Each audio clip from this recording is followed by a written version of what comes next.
Hi, I'm Stephanie Swanberg, the Government and Regional Affairs Director for the Tri-City Regional Chamber of Commerce. Welcome to this wrap-up episode of Session Spotlight for the 2021 Washington State Legislative Session. So the gavel has dropped and legislative proceedings are now adjourned.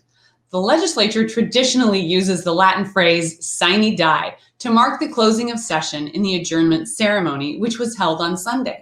Over the last 15 weeks, Session Spotlight has provided a short, business-focused weekly update highlighting legislative happenings and advocacy opportunities in Olympia that impact the Tri-Cities business community.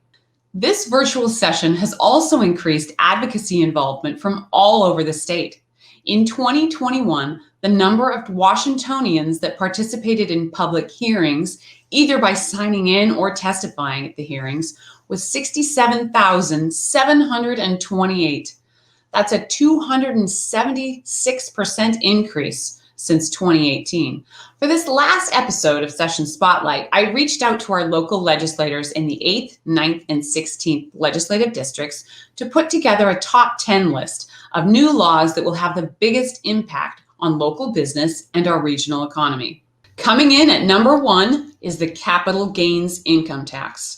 Our local legislators say this tax is a prelude to broader income tax, and that the tax discourages investment, penalizes success, and will hurt the state's economic competitiveness.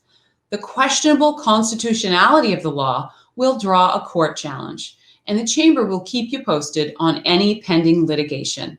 Numbers 2 and 3 are the low carbon fuel standard and cap and trade. These environmental bills have a gas tax attached and will increase transportation costs significantly. Coupled with the gas tax increase, this legislative trifecta will increase fuel costs at least 66 cents per gallon, up to more than $2 per gallon by 2030. Numbers 4 and 5 bring some much needed COVID relief. The unemployment insurance legislation was good news to businesses who were facing 1,000% increases in their unemployment insurance premiums.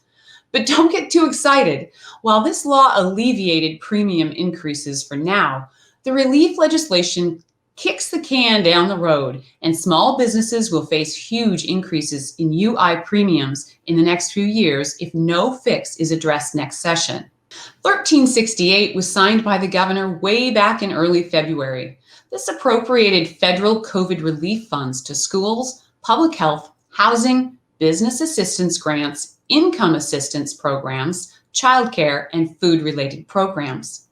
This COVID-related law has had and will continue to have a significant positive impact on local business and the economy.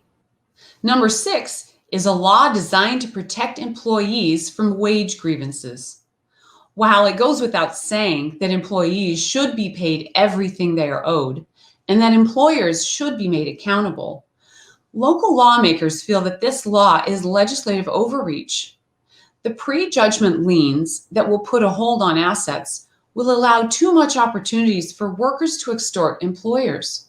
Wage claims are assumed true before L&I investigates and therefore is of concern to employers. Number 7 is the Ag Overtime Law.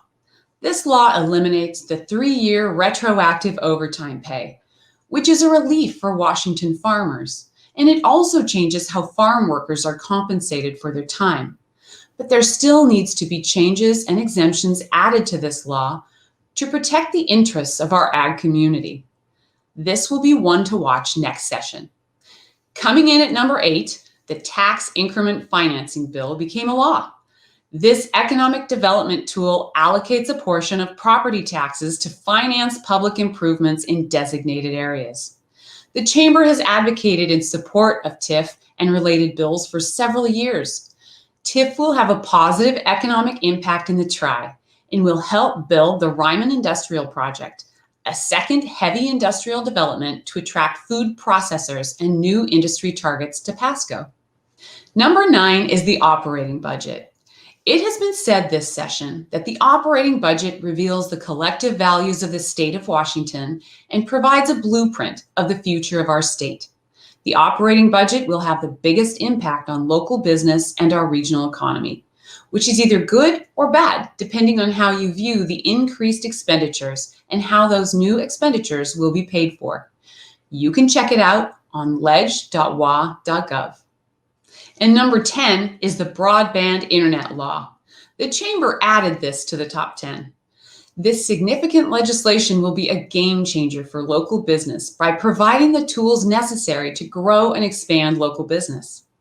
I don't think our local legislators included it on their lists because the legislation does have flaws. But if you don't currently have fast, reliable, and affordable internet, you will.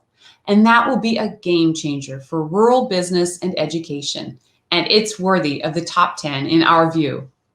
In closing, I'd like to quote a wise woman who said, "Democracy is not a spectator sport." Even after session is over, the Chamber will continue to be your voice for business. And just because session is over doesn't mean I'm going anywhere. If you have an issue that you'd like to see the Chamber consider getting involved in, please reach out to me. Thank you for watching and taking time to educate yourself and participate in the democratic process and to find ways to engage with your local elected officials. We'll be back next year for Session Spotlight 2.0.